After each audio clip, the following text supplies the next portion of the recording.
Hello everybody, Ollamh here, and today we are starting our Tutorial Tuesdays. Now, today's tutorial is going to be covering something that we use a lot here for our Geek Trivia, and that is doing a full-body green screen effect using Magix Video Pro X7. With a not perfectly lit green screen and with adding a 3D shadow along the ground. So, let's open up the program and get to it, shall we?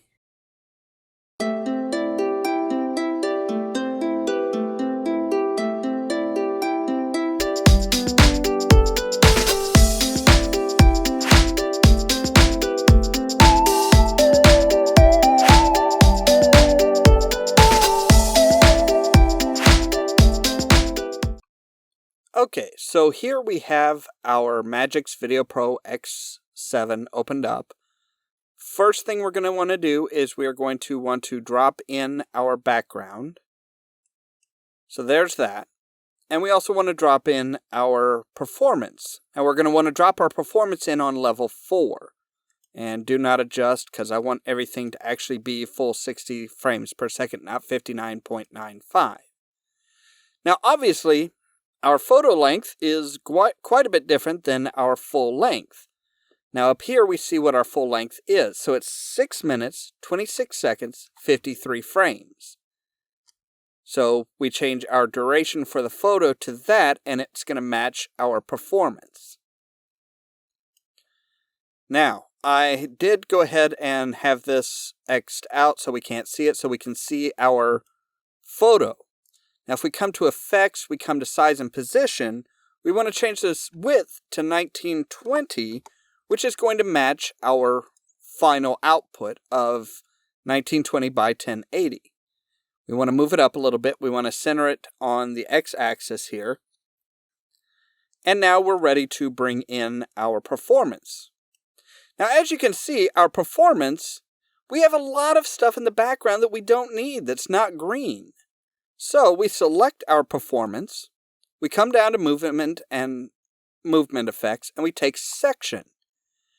Now here we want to say we want free proportions, so it's not going to keep it the same as the 1080p proportion. And we come into edit, and basically we just shrink up the sides here so that we are just getting the green. Now we say preview and boom, it's done. That seems pretty easy. Now obviously we have a lot of different shades of green, a lot of different tones and stuff like that. But with Magix Video Pro X7, the chroma key editor is exceedingly good.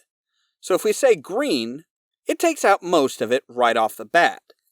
Now your fading range is basically where your solid edges are. Now, for what we have set up, that's with 2 shop lights in front of me and 2 overhead lights shining down basically on me. Now, if we take this up just a couple movements, that will give us a good solid edge. Now, the threshold range is how much fuzziness you have. So if we take it all the way down below the fade range, we have good, stark, solid, hard edges, which we don't really want. We want a slightly softer edge. But with that combination, we have a really good green screen edit. As you can see, it's edited out all of the different shades of green, but left me. Now, if that's good enough for what a lot of people do. A lot of people don't, add in shadows or anything like that, and that's fine. You don't have to. Personally, I really prefer to. So what we're going to do is with our action selected, we are going to come up to Edit. We're going to duplicate the objects. We're going to pull that duplication up and over. So now we have 2 exact copies of the same thing.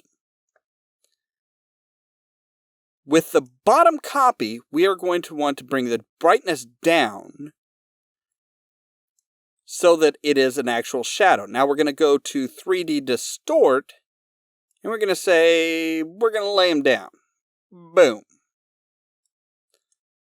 Now we want to match up about where the heels are, really. So about there. Now, as you can see, it's not perfect. You do see a little bit of the toe standing out here. But the shadow does move as I move. So when I move my arms out, the shadow moves its arms out. Now with this, again, the edge of the shadow is very, very harsh, and it's very dark. It obscures everything, which you don't want. So if you come back into Chroma Key Editor with that shadow layer selected, you can increase the fuzz. You can basically increase the fuzziness right up to the point where some of the green screen would be showing. That softens the edge of the shadows. Now, we haven't touched the video layer right here. What this is basically, this is your opacity for that particular layer. Now, I usually bring it down to 30%. So that you have a darkest shadow, but it's obviously a shadow over your background. Now this is about usually where I leave it. Because honestly, this looks good, and you're not wanting people to focus, you don't want people to focus on the shadow, but you want them to, if they look at the scene overall, you're going to see the shadow. They're going to see the shadow. They're going to say, oh, well, this looks like I am actually in the Smurf village. Obviously, I'm not, because it's all a cartoon edit. But it looks pretty good. Now, some of the things that you can do on this is you can come in and you can say, well, I don't like the toes and stuff like that, so we're going to come in and we're going to edit this section. Now here you want to make sure that full screen is off, because we are going to edit the height. So we are going to say about where the heels are is going to be the edge, the bottom edge. So now we say preview, and right where my heels are is where the edit is. Now, obviously, it's changed the positioning of it. So we come up here, we're going to take our 3D Distort, we're going to edit it over so that our heels match up on both layers. Maybe bring this one up a little bit. Okay, so we still need to move it over here. And let's see how that goes. Alright, still not quite there. And this is one of those points where, yes, you will spend, if you do it this way, you will spend a lot of time fine-tuning it so that it matches up just right. Personally, I don't usually do that. I prefer just to say, okay, we're going to duplicate, we're going to copy, we're going to paste. We're going to, again, take the brightness down, take the chroma key filter, we're going to take this down to 30, we're going to ramp up the fade a little bit so that just to there. Now, as you can see, we're starting to see some of the black edging around here, which is fine because, again, we're going to take the 3D Distort, we're going to lay it down, we're going to match it up to about where the heels are. And there we go. Now, as I move my feet around, as I step back, it's a little awkward. So as far as walking and stuff like that, yes, it's going to take a lot of fine tuning. But for what this is, it looks good. Again, it doesn't look perfect, but we're wanting to add a little bit to it. We're not wanting perfection. Now we can take this one down a bit.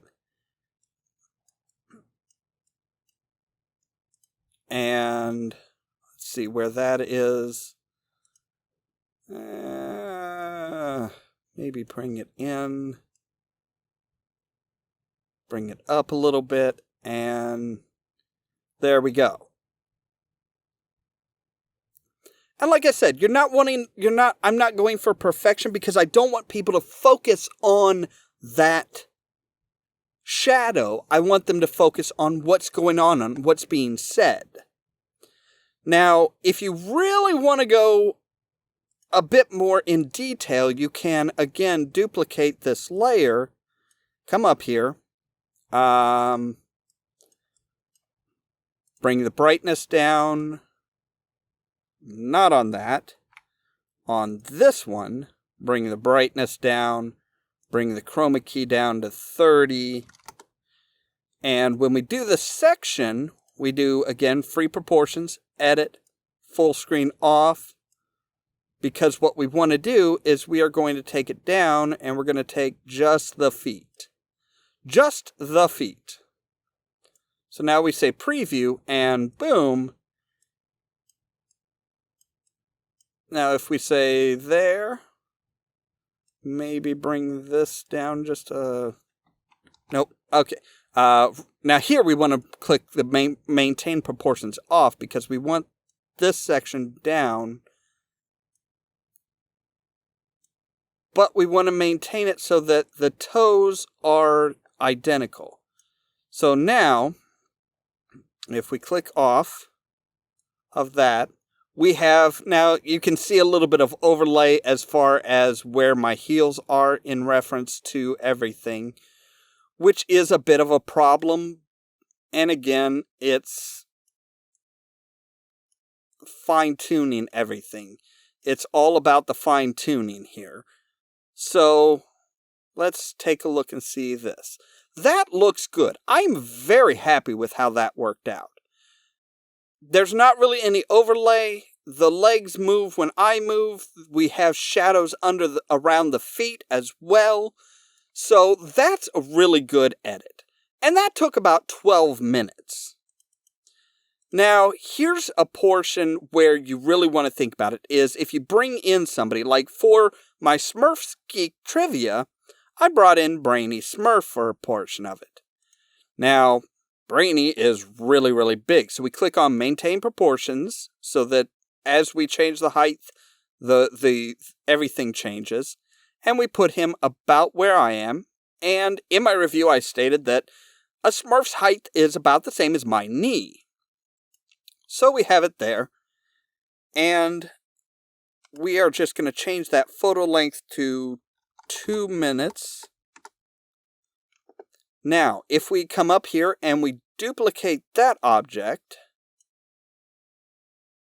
and we do the same thing, we say brightness of 0, chroma key, video level of 30, and then say 3D distort him down, his shadow down.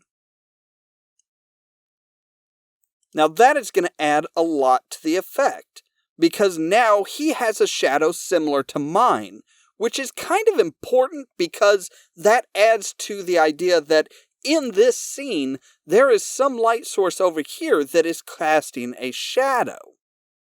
You may have a fill light on the subjects themselves, but they are definitely casting a shadow. So that is in... It looks like we're up to about 13 minutes right now as far as just doing the edit. And we have a moving 3D shadow for the actor. We have a shadow for one of the subjects that we have in. And as we add more subjects in various parts of it, we're going to have their shadow. So that is a quick and easy way with Magix Video Pro X7 of adding a 3D shadow to a full body green screen edit. Hopefully this helps you out. If you use Magix products, you should be able to do this. I don't know with the lighter versions like the Movie Edit Pro, if it has the same chroma key editor and stuff like that. But even if you don't have the exact product, you should be able to use this as a springboard for ideas of how to do it with your particular video editing software. So hopefully this will help out as far as how to do things with this program, how to do a good green screen edit, and how to add a depth shadow to the background to help really sell the idea of you standing in an imaginary setting, an imaginary cartoon setting such as a Smurf village. As always, thank you very much for watching, and stay tuned for more from Ollamh Productions. Cheerio! The Smurfs have their own variation of the idea of zombies. There is a disease that, for them, causes them to turn purple, at least in the cartoons. It was actually black in the comics. And bring out aggressiveness and the urge to bite other Smurfs on the tail